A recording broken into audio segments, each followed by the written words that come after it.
I'm John Skinner, and here was my challenge. I wanted to do a 1-week kayak fishing trip in the Florida Keys, starting from the Northeast, and the Keys are a fantastic place to do this. There's so many places that you can park, launch a kayak, drop it between the mangroves, little nooks and crannies like this. But the challenge is, if you're going to rent a kayak there, how are you going to deal with that, getting it around? And my solution was using the rental car with the rental kayak, and it just worked out beautifully. And I want to share how it was that I did that, because it was very inexpensive and the stuff didn't really take up very much room in my suitcase. Okay, 4 straps, a pair of foam blocks, a little bit of rope, a rubber-backed bathroom mat, and I'll have links to all of that in the description of the video. Okay, so I did this for a Florida Keys trip, but this is a solution for anybody taking a long trip that involves a flight where you're going to end up someplace where you don't have your car and you don't have your kayak, yet there's nice opportunities to use a kayak. And the nice thing about doing this is you can rent a kayak for like a week, which is much more cost effective than renting day by day. But the big thing is you've got the flexibility of having that kayak, using it anytime you want, any place you want, as opposed to being tied down to a particular kayak rental station. Okay, you saw in the suitcase picture I had 2 sets of straps. A 15-foot 1-inch strap, that's what this is. That works out really well for mounting the blocks. And you know what, yeah, this is a little bit of work here, but the truth is, once you've mounted the blocks, you're good. I mean, those blocks stayed on top of my rental car for the entire week. If you aren't comfortable with that, you can always take them off and lock them inside your car. But yeah, I left them on, and the 15-footers work fine for this. Now, what's really, really important is the placement of these blocks. You see how they're right on the edge of the roof, near the windshield, near the back window. That's where the supports are. If you were to press your hand in the middle of that roof, yeah, it would like dent down a little bit.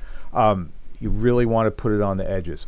Okay, you saw the bath mat across the back. Well, yeah, here we go. That's a ramp.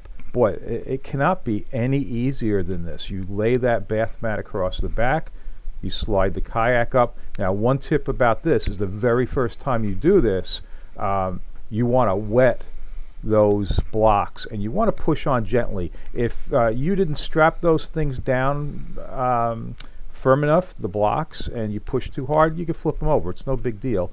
But yeah, there we go. I'm going to try real hard to keep it on the edge. That's all good. Yeah, so now the kayak's up there. Now, car selection is pretty important. As it works out, so this is a Toyota Corolla.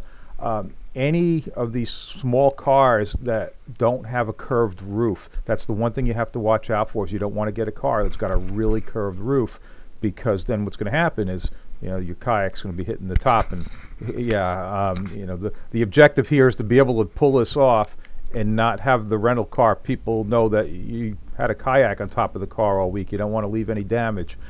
So yeah, if you have a relatively flat roof, I mean, certainly this one's curved a little bit, but there's clearance there. When you look, you can see daylight underneath the kayak, so nothing is touching the car. The car is not being damaged in any way at all.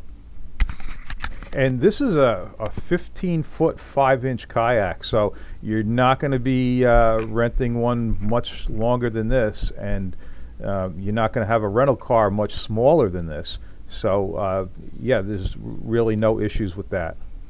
Okay, so this is really important. 20-foot strap. I really kind of prefer the 1.5 inch, so that's a really heavy-duty strap. I do not want to be worrying that this thing is going to go off the roof in any way. So this works out fine. This is an NRS. This is a pretty common strap, 20-footer, 1.5 inch. And what you do is you've seen me loop around. It's going to go over again.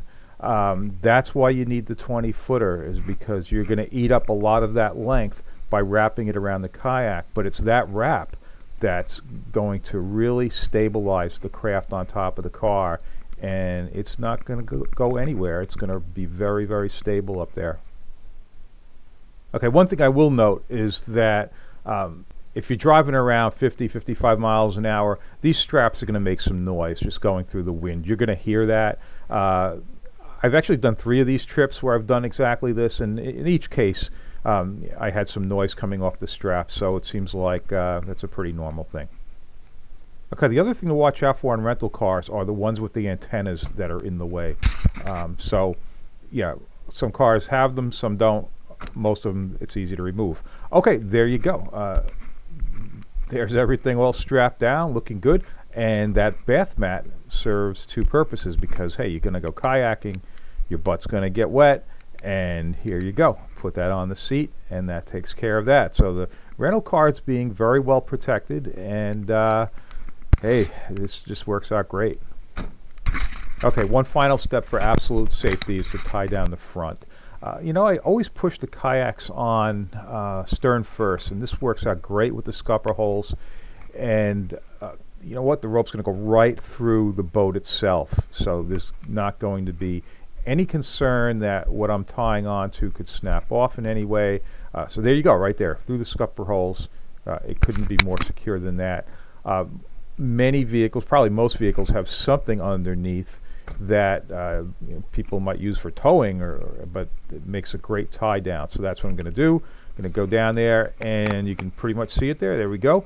Going to loop that through, tie that on, and I'm not going to have to worry about this thing going anywhere. Okay, and there's the finished product. And when I was in the Keys, I rented my kayak from Big Pine Kayak Adventures on Big Pine Key. Great selection, prices, really nice kayaks. So there you go. This worked out just absolutely great. Okay, if you have to buy the foam blocks and straps, maybe altogether $70 worth of stuff.